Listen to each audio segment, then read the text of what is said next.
아 옛날이여라는 노래 혹시 아시나요? 아시는 분은 제 나이 또래인데, 예, 아 옛날이여라고 이선이라는 가수가 불렀던 노래가 있었습니다. 제가 어렸을 적에 초등학교 때 나이 때 친구들하고 놀면서 제가 항상 아 옛날이여 내가 옛날에는 이러지 않았어라고 초등학교 때 이야기했던 기억들이 있습니다. 여러분들이 만약에 오늘 목장 모임에서도 나누겠지만 여러분들이 과거로 돌아가신다면은 어느 때로 돌아가고 싶으세요? 저는 결혼 전에로 돌아가고 싶습니다라고 하는 분들은 없을 거라고 생각을 하고요. 뭐 고등학생 때, 중학생 때, 아니면 천진난만하게 놀고 있었을 때, 뭐 어떤 남성분들은 제가 과거로 돌아가고 싶지만 다시 군대 가는 것은 생각해봐야겠습니다 하는 분들도 있을 겁니다. 저도 마찬가지예요. 첫 아이를 가졌던 소식을 들었을 때, 또한 이러한 이야기들, 즐거운 추억들을 되돌아볼 때가 저는 너무나 많이 있습니다. 그런데 한 책의 저자가 미국의 저자가 울프라는 사람이 쓴 책에 팩트를 하나 꼽았는데 뭐라고 했냐면은 당신은 집에 돌아가실 수 없습니다라는 책의 제목이에요. 무엇이 예상되세요? 우리가 과거를 예상하고 과거를 회상하고 그리워하지만은 정작 우리는 그 과거로 돌아갈 수 없다라는 거예요. 이 사람이 어느 날 자신의 고향에 기차를 타고 이제 내려가고 있었습니다. 기차를 타고 가면서 고향에 내려가니까 얼마나 많은 생각들이 나겠어요. 아이들과 친구들과 놀았던 기억들, 부모와 함께 캠핑했던 기억들을 되돌아보면서 즐거움에 빠졌습니다. 그런데 그 기차에서 역에서 내리자마자 어떤 생각이 들었냐면은 변해진 게 아무것도 없다라는 거예요. 맞습니다. 사실입니다. 우리가 과거를 회상하기는 하지만은 과거로 절대 돌아갈 수는 없어요. 우리가 아무리 옛날에 잘 나가고 옛날에 아무리 좋은 기억들이 있을지라도 우리는 과거에 머무를 수 없다라는 겁니다. 저도 항상 무슨 일이 생길 때 저는 바다 가는 걸 좋아했었어요. 총각 때. 바다에 가서 해변가에 앉아서 멀리서 출썩이는 파도를 보면서 저의 마음에 복잡했던 것을 내려놓으려고 출발을 합니다. 기차를 타고 버스를 타고 가는 여정에서는 즐거웠어요. 아, 바다 가면 뭔가 해결될 수 있겠지. 근데 여러분들도 경험하셨겠지만은 파도 보고 되돌아오는 길은 나에게 남겨진 것은 그대로 나에게 남겨진 무거운 일밖에 없다라는 거예요. 그렇습니다. 우리는 대부분 추억을 그리며 살지만은 그러나 이 추억에 매몰되거나 붙잡혀 살게 된다면은 우리는 앞으로 나아갈 수가 없다라는 거예요. 대부분의 사람들은 추억을 그리워합니다. 그래도 과거의 일들을 아름답게 우리는 기억하려는 경향이 있어요. 그렇지만 아까 책의 저자에서 이야기했던 집으로 돌아갈 수 없어요. 또한 성경에서는 자주 이야기하는 게 뭐냐면은 너희들의 집으로 과거로 돌아갈 수 없다라는 거예요. 성경에서는 과거에 붙잡혀 있지 말라는 겁니다. 내가 과거에 어땠냐느니 우리가 과거에 어떤 풍요로움을 얻었다니 그 과거로 돌아가지 말라는 거예요. 오늘 본문에 보면은 그 과거에 대해서 이야기를 합니다.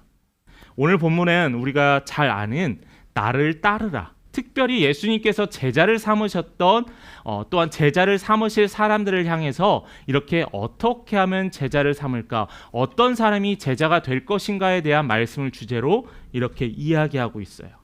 그 중에서 세 사람과의 대화의 이야기의 장면이 나타납니다. 저희들은 오늘 이 시간에 이 세 사람과의 대화를 통해서 혹시 나는 이 세 사람 중에 한 명이 아닐까? 혹시 나는 아직도 조금이라도 미련이 남아있지 않는가라고 스스로 돌아보는 시간이 되었으면 좋겠습니다. 예수를 따르는 부류가 세 부류가 있었어요. 첫째 부류는 누구였을까요? 예수님의 제자가 있었습니다. 근데 예수님의 제자 외에도 예수님의 말씀을 항상 따르고 듣길 원하는 사람들이 있었어요. 예수님의 제자 외에 마리아와 마르다도 있었고요. 예수님의 어머니도 있었고요. 예수를 쫓는 수많은 사람들이 있었습니다. 이게 한 부류이고요. 또 하나의 부류는 구경꾼이었어요. 구경꾼. 예수라는 자가 저 나사렛에 태어난 이 예수라는 자가 기적을 베푼대. 귀신을 쫓아낸대. 병든 자를 치유했대. 앉은 자를 일으켰대 하면서 궁금해서 온 자들입니다. 그리고 그 궁금한 것뿐만 아니라 사람들이 몰려가다 보니까 어느 순간에 자신도 그 군중의 몰이에 이끌려서 예수라는 자를 바라보게 됐어요. 그 구체적인 예 중에 하나가 바로 오병이어의 기적이잖아요. 2만 명이라는 사람들이 다 예수의 말씀을 듣기 원해서 그들을 쫓아갔을까요? 그렇지 않다라는 거예요. 구경꾼들이 있었습니다. 마지막으로 세 번째는 예수의 대적자가 있었어요. 예수의 대적자라고 하면은 서기관과 바리새인들이 있었습니다. 예수라는 자가 하나님의 아들이라고 이야기하고 예수라는 자가 기적을 베풀어서 그 자가 어떤 능력이 있는 줄은 알겠지만은 도저히 하나님의 아들이라고 용납할 수 없게 되었어요. 그렇다 보니까 자연스럽게 이 예수를 어떻게 하면 올감할까? 올가미에 붙잡힐까? 어떻게 하면 꼬투리를 잡아서 이 자를 그들 앞에 무릎 꿇게 할까 하고 쫓아다니는 세 부류가 있었습니다. 그런데 오늘 말씀에 등장하는 이 세 사람도 이 세 부류 중에 한 부류에 속해 있어요. 근데 제가 생각하기에는 이 세 부류 중에 중간 구경꾼에 담겼을 거라고 생각을 합니다. 오늘 본문에 등장하는 사람, 이 사람들의 태도와 또한 이 사람들을 향해서 예수님의 반응을 우리가 본다면은 그들의 한 말, 예수님께서 그들에게 한 말은 다소 좀 충격적일 수가 있어요. 여러분이 경험한 예수는 어떤 분이시죠? 따스하시잖아요. 여러분이 경험한 예수님은 안아주시고 사랑이 많으신 분이시잖아요. 그런데 오늘 말씀에 등장하는 예수님의 응답의 공통점은 뭐냐면은 예수님은 날카로웠어요. 예수님은 어떻게 보면 좀 섭섭했어요. 또 어떻게 보면 예수님은 배려하지 않는 모습도 우리가 그렇게 생각해 볼 수도 있습니다. 한마디 혹은 두 마디의 짧은 대화를 하고 세 사람 모두 예수의 제자가 될 수 없다라고 판정을 했던 예수. 그렇지만 분명한 것은 예수님께서 이들의 짧은 대화이지만 제자된 삶, 성도된 삶, 또 교회에서 예수의 자녀라 칭함받길 원하는 자들의 삶이 어떠해야 될지 가르쳐준다라는 거예요. 첫 번째로 무엇을 위해 예수를 따르십니까? 라는 거예요. 무엇을 위해. 먼저 한 사람이 예수님께 와서 57절의 말씀에 보면 당신이 어디로 가든지 제가 쫓겠습니다 라는 이야기를 해요. 자발적으로 예수님에게 이야기한 거잖아요. 내가 당신을 쫓겠습니다. 본문에서는 그가 누구인지 그가 어떤 신분인지에 대해서는 이야기하고 있지 않지만은 동일한 본문을 이야기하고 있는 마태복음 8장 19절에 보면은 그의 직업을 서기관이라고 칭하고 있어요. 서기관이라는 사람의 직업 또한 신분의 특징이 있죠. 바로 많이 학적으로 뛰어난 자들이라는 거예요. 지혜를 갈구하고요. 또한 많은 것을 탐구하고요. 또한 지혜를 통하여서 성장하려는 많은 욕심과 또한 지혜에 대한 탐구하는 마음이 있었던 자들입니다. 그래서 그들은 이스라엘 백성들로부터 항상 존경받는 위치와 직업의 자녀들이었어요. 그런데 그의 고백은 또 하나의 이유가 있죠. 서기관으로서 할 수 없는 거예요. 왜냐하면 서기관은 예수를 대적하는 자들과 예수를 붙잡으러 가려는 자였는데 이 서기관이 예수께 나와서 내가 당신을 쫓겠다라고 이야기한다는 것은 그는 자신의 신분과 자신이 누리고 있는 많은 명예를 내려놓겠다라는 말이거든요. 그것만 보더라도 예수님이 보시기에는 우리가 알던 예수님은 너가 이렇게까지 헌신하고 나를 쫓아오니 내가 너를 받아들이겠다라고 충분히 할 수 있는데 예수님은 그렇게 하지 않으셨다는 거예요. 58절의 말씀을 한번 볼까요? 예수님의 말씀 우리 함께 같이 읽어봅니다. 시작. 예수께서 이르시되 여우도 굴이 있고 공중의 새도 집이 있으되 인자는 머리 둘 곳이 없도다 하시고. 자, 여기 본문에 봤더니 예수께서 뭐라고 얘기했죠? 저 들판에 여우도 굴이 있고 하늘의 새도 보금자리가 있다라는 거예요. 저 바깥에서 돌아다니는 동물들도 자신들이 거할 곳이 있고 또한 잠을 잘 수 있는 편안한 안식처가 있는데 나를 따르기 위해서는 그 안식처가 없다라는 거예요. 나는 아무것도 소유하지 않았기 때문에 너는 그 소유를 다 내려놔야 한다라는 겁니다. 그런데요, 여러분, 예수님이 실제적으로 제자들과 함께 사역하신 실제적으로 굶었다라는 기록이 있나요? 예수님이 실제적으로 잘 곳이 없어서 고민했다라는 기억이 있나요? 아닙니다.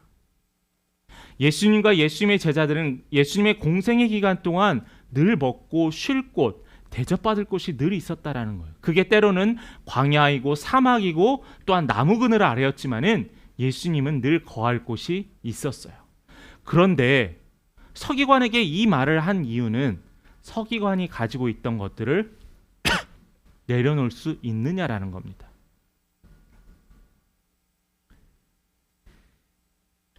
이 서기관은 그 예수님의 이야기에 대해서 답변을 하지 못했어요. 서기관은 예수님의 그 내려놓으라는 말에 순종할 수 없었습니다. 왜냐하면 그는 많이 가졌기 때문에. 여러분, 부요로움이 축복입니다. 맞죠? 그런데 부요로움, 풍요로움이 우리를 죄에 얽매이게 하는 유혹의 덫이 될 수 있다는 거예요. 이것이 누구로부터 왔느냐, 이것이 누구를 위해 사용하느냐, 이것을 누구로부터 감사하느냐에 따라서 이것이 우리에게 덕이 될 수도 있고 우리를 얽매이게 하는 죄가 될 수도 있습니다. 그래서 예수님께서 부자가 하늘나라에 가기에는 낙타가 바늘귀에 들어가는 것보다 어렵다고 했겠어요. 이 서기관은 또 다른 목적이 있었어요. 내려놓지 못하는 또 다른 목적은 뭐냐면은 예수님처럼 지혜가 많은 자를 통하여서 자신이 지혜를 채워보고 싶었습니다. 누구나 그럴 수 있잖아요. 여러분들 신앙생활 맨 처음 시작했을 때 어땠어요? 힘들 때, 나의 부족함이 느낄 때, 내가 뭐 큰 시험을 앞둘 때, 결혼을 앞둘 때, 그렇게 내가 하나님을 찾게 되잖아요. 이해할 수 있습니다. 그런데 이 서기관은 거기에만 머물러 있다라는 거예요. 그 말은 뭐냐면은 나의 필요를 위해서 하나님을 부르짖는 자, 나의 필요를 위해서 하나님을 찾는 자가 된다라는 것은 분명히 예수님께서 원하지 않는다라는 겁니다. 여러분 기억하세요. 예수님은 나의 욕망을 채우는 도구가 아닙니다. 예수님을 향한 기도는 나의 기도를 들어주기 위한 통로가 아니고요. 나의 기도는 예수님께서 이루실 사역의 통로가 돼야 돼요. 구별을 잘 하셔야 돼요. 내가 기도하는 것은 하나님의 기도에 동참하는 거고 하나님 나라에 동참하는 겁니다. 그래서 예수님께서는 이 서기관을 향해서 너는 나를 통하여 너의 욕망을 채우는 것을 내려놓을 수 있느냐라고 근원적인 질문을 했던 거예요. 내려놓음이라는 설교도 여러분들과 나눴던 기억이 있습니다. 또 내려놓음이라는 책을 여러분 읽으셨던 분들도 많으실 거예요. 무엇을 내려놓을 수 있겠느냐? 우리는 아직도 나의 가진 것이 엄청나다 생각하여서 하나님의 이 내려놓으란 말에 내려놓지 못하고 하나님을 외면하는 때가 있어요. 그런데 하나님의 소유자는 엄청 크신데도 불구하고 비교할 수 없을 때도 큰데도 불구하고 우리는 나의 이 손에 조그마한 것 때문에 예수를 바라보지 못한다라는 겁니다. 얼마나 안타깝고 얼마나 아쉬운 상황이에요. 자기를 부인하고 날마다 내 십자가를 지고 예수를 따르라라는 예수님의 명령. 예수님의 제자된 우리는 나의 욕망을 채워줄 예수를 찾는 게 아니라 나를 부인하며 예수를 쫓아가는 자가 되어야 한다는 겁니다. 그래서 이 첫 번째 사람의 잘못은 바로 이 나의 욕망을 내려놓지 못함이었어요. 그럼 자, 두 번째는 바로 뒤의 것을 생각하지 마십시오. 뒤의 것을. 첫 번째 서기관은 자신이 예수를 찾아갔어요. 그런데 두 번째 사람은 예수님이 그에게 뭐라고 했냐면 나를 따르라라고 이야기를 하셨습니다. 서기관과는 다르게 예수님이 먼저 따르라라고 하셨어요. 그러나 그의 대답이 있었습니다. 59절에 예수님의 말씀이 있는데 59절 말씀을 같이 보도록 하겠습니다. 같이 읽겠습니다. 시작. 또 다른 사람에게 나를 따르라 하시니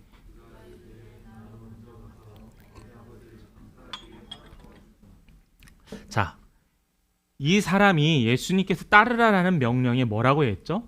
내 아버지를 장사하게 하옵소서라고 했어요. 성경에는 오늘 우리가 읽는 본문에서는 예수님 이 아버지가 실제적으로 돌아가셨는지 돌아가시지 않으셨는지에 대해서는 알 수는 없어요.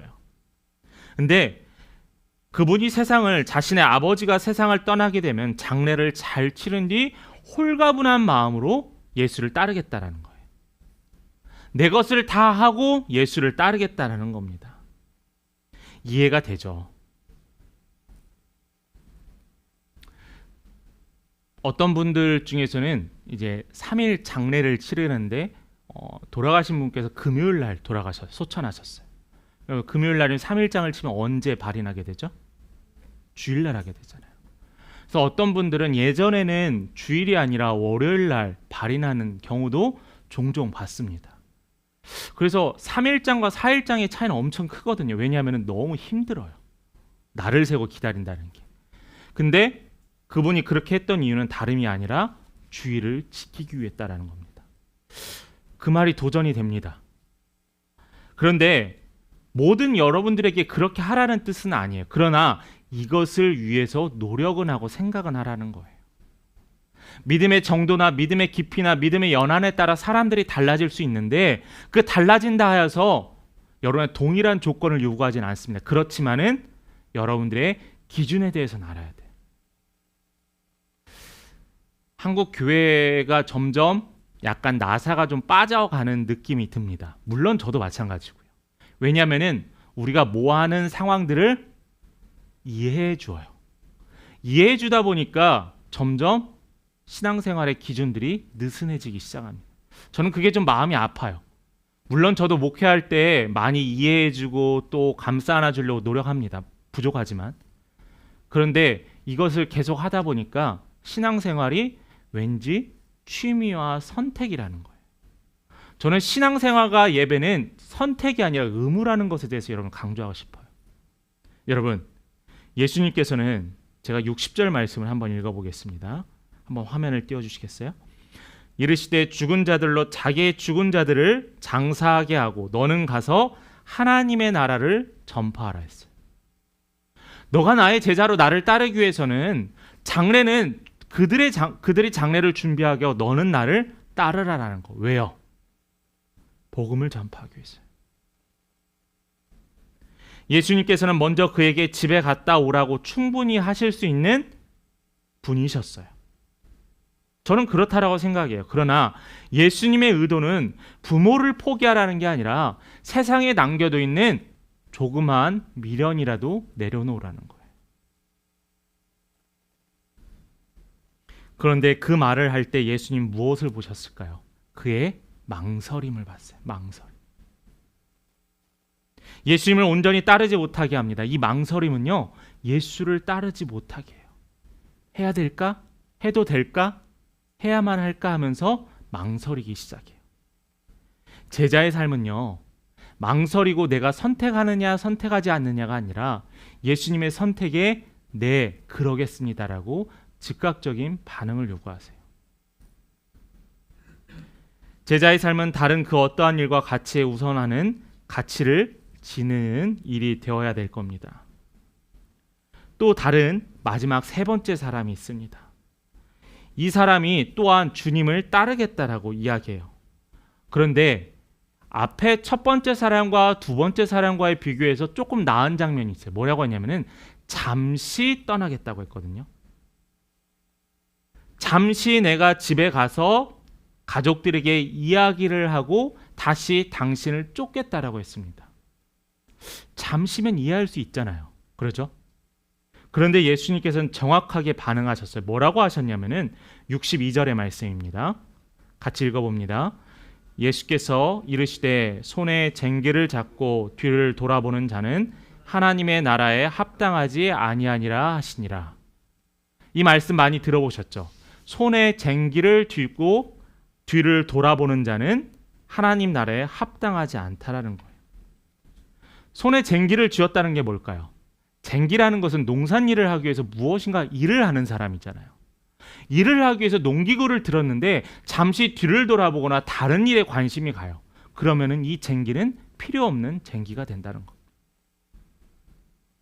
손에 쟁기를 내려놓는 게 아니라 손에 쟁기를 쥐었다면은 우리는 일을 해 나가야 돼요. 일을 하지 않고 쟁기만 잡고 땅을 갈지 않는다면은 우리가 뒤를 돌아본다면 우리는 앞의 것을 바라볼 수 없다라는 거예요. 저는 이 세 번째 사람이 당장 주님을 따르겠다라는 그 결심은 순수했다라고 생각을 합니다. 하지만 그의 마음은 확정되지 않았어요. 뒤에 무슨 일이 생기거나 나의 상황에 어떤 일이 생기면 나는 언제든지 뒤를 돌아볼 수 있게 됐다라는 거예요. 제가 어렸을 때 신앙생활을 하면서 그런 고민을 좀 했었어요. 우리나라가 일제시대에 36년간 침략 당했잖아요. 그리고 그때 마지막 한 5년에서 10년 정도는 교회가 핍박을 많이 받았습니다. 그래서 많은 순교자들도 생겼고요. 많은 자들이 정말 피로 순교의 피를 교회를 세우기도 했습니다. 그런데 그 당시에 내가 교회를 다니고 만약 내가 죽을래 아니면 천황에 절을 할래 했을 때 나는 어떤 선택을 할 것인가? 여러분들도 한번 스스로 질문해 보세요. 만약 그렇다면 저는 그때 어떤 생각을 했냐면 잠깐 천황한테 절하고 다시 교회 가서 회개하면 되지 라는 생각을 했어요. 근데 대부분 그러지 않을까요? 목숨이 중요하니까요. 내가 죽는다고 누가 알아주겠느냐요. 그런데 여러분 하나님께서는요. 그 또한도 제자의 삶이 아니라는 거예요. 이 신앙이 무섭고 두려울 때가 있습니다. 제가 서산에 가면 천주교 그 성지 순교지가 있어요. 거기 가면은 이름 모른 그냥 누구누구의 아내 하면서 순교자들이 있습니다. 그들이 헛된 피였을까요? 양화진에 가면은 그들이 총탄에 맞아 죽었던 기록들도 있습니다. 그들의 죽음이 아무런 무의미한 죽음이었을까요? 저는 그렇다고 생각하지 않습니다. 왜냐하면 예수님이 십자가에서 거룩한 피를 흘렸기 때문에 더 이상 그 피는 헛되지 않기 때문이에요. 여러분, 이 세 번째 사람은 아직 확정된 마음을 갖고 있지 않았어요. 그래서 그는 뒤를 돌아봅니다. 우리의 상황에서도 마찬가지예요. 우리에서도 하나님께서 헌신하라 이야기했는데 잠깐 집을 돌아보고요. 직장에서도 조그마한 일을 다시 되돌아보고요. 가족 관계에서는 불편한 게 있다면 신앙생활에 대해서 잠깐의 회의감을 갖기 시작합니다. 저는 여러분들에게 도전을 주는 게 룻의 이야기예요. 룻기 1장 16절 말씀을 한번 볼까요? 같이 읽습니다. 룻이 이르되 어머니를 떠나며 어머니를 따르지 말고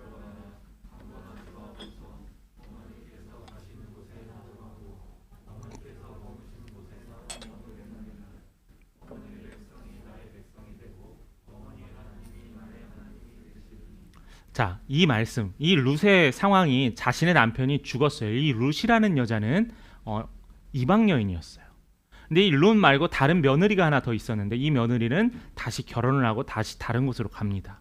근데 이 룻은 자신이 다시 재혼할 수 있고 거기에서 자리 잡을 수 있는 이방인인데도 불구하고 또한 자신이 유대의 나라에 가서 사람들로부터 이방 여인이라 핍박받을 수도 있는데도 불구하고 이 여인의 결정은 단호했어요. 누구요? 하나님이었다는 거죠. 하나님 때문에 어머니를 따라가겠고 당신의 하나님이 나의 하나님이 된다라는 고백이에요. 죽을 수도 있고 따돌림 당할 수도 있고 그러한 상황에서도 이 룻은 하나님만 바라보고 그 길을 떠납니다. 뒤를 돌아보아 소금 기둥이 되었던 여인, 그러나 하나님을 쫓아 위험의 길을 가는 사람들, 이 둘의 차이는 분명합니다. 내가 지금 누구를 바라보고 있느냐라는 거예요. 오늘 제목의 부제가 옛날이여라는 겁니다. 과거에 매여 있지 말라는 거예요. 제가 신앙생활을 하면서 교회 다니지 않으신 분들과 이야기할 때 어떤 이야기를 많이 하냐면은 요즘 목사님들이 많으니까 저희 가족 중에 저희 친척 중에 누가 목사님이에요 라는 이야기를 종종 합니다. 그리고 또 교회 다니셔야죠 라고 하면은 제가 예전에는 교회 학생이었고 성가대도 했었습니다. 공통점이 뭐죠? 또 하나 더 얘기를 할게요. 제가 예전에는 정말 신앙생활도 열심히 하고 예전에 교회에서 집사도 받았었습니다. 다 이게 무슨 뜻이죠? 예전에는요. 예전. 과거라는 거예요. 신앙에서는 과거는 중요하지 않아요. 과거를 통해서 현재가 만들어질 수 있지만은 과거의 신앙에 매달려 있다고 내가 구원받지 않아요. 과거의 신앙에 매여 있다고 내가 지금 구원의 길에 하나님의 은혜의 통로에 살 수 없다라는 겁니다. 과거는 과감히 끊어내고 이제는 내가 현재를 어떻게 살아가야 될 것인가, 아니면은 하나님이 주신 소망을 내가 어떻게 감당할 것인가에 대해서 우리는 걸어나가야 될 거예요. 자꾸 과거의 영광에 매여 있지 마세요. 자꾸 과거에 내가 어떤 신앙을 생활했다는 것에 대해서 만족감을 누리고 위로감을 누리지 마세요. 현재가 중요합니다. 다가올 미래가 중요하다는 거예요. 그래서 하나님께서는 우리에게 이야기하십니다. 죽은 자들로, 다른 자들로 하여금 장사하게 하고 너는 뒤를 돌아보지 말라라고 하세요. 교회도 마찬가지입니다. 과거의 영광에 매여 있지 마세요. 1970년대, 80년대 부흥 시대였다. 예전에 선교지에 가서 교회를 많이 세웠다. 그게 중요하지 않습니다. 현재 우리가 어떠한 모습으로 예배를 드리냐, 함께 걷는 교회가 어떻게 주신 사명을 감당하느냐, 우리의 이웃들을 향해서 어떻게 나눌 수 있느냐에 대해서 같이 고민했으면 좋겠습니다. 말씀을 마무리합니다. 누구나 과거의 영광에 취해 있을 수 있죠. 저도 예전에 공부 좀 했었습니다. 여러분들도 다 예전에 한따까리 다 하셨잖아요. 다 한따까리라고 하면 안 되죠. 하나씩 하셨잖아요. 그런데 그거에 매여 있는 사람은 저는 볼 때마다 안타깝고 슬픕니다. 왜 그러냐면 지금 과거보다 더 못하기 때문에 과거에만 매여 있다라고 생각을 해요. 만일 하나님께서 사용하신 자들의 특징은 과거에 매인 사람들이 아니었어요. 과거에 매였다면은, 그들의 처한 상황에 한탄만 했다면은 그들은 결코 하나님이 사용하신 은혜의 통로가 되지 못했을 겁니다. 하나님께서는 이것도 할래 저것도 할래라고 우리에게 선택을 요하시는 게 아니라 하나님을 선택하라고 우리에게 분명하게 이야기하고 계세요. 여러분, 하나의 이야기만 하고 마칩니다. 여러분, 하나님 신뢰하십니까? 신뢰하신다면은 내가 하나님을 향해서 모든 것을 내려놓고 하나님만 바라봤을 때 뒤에 것을 책임져 주시는 하나님을 신뢰하시기 바라요. 내가 준비한 그 어떤 것보다 하나님을 따르고 제자의 삶을 사는 우리에게 모든 걸 허락하시고 책임져 주시는 하나님의 그 놀라운 능력을 여러분 매일매일 경험하시는 믿음의 성도 되기를 간절히 축원합니다.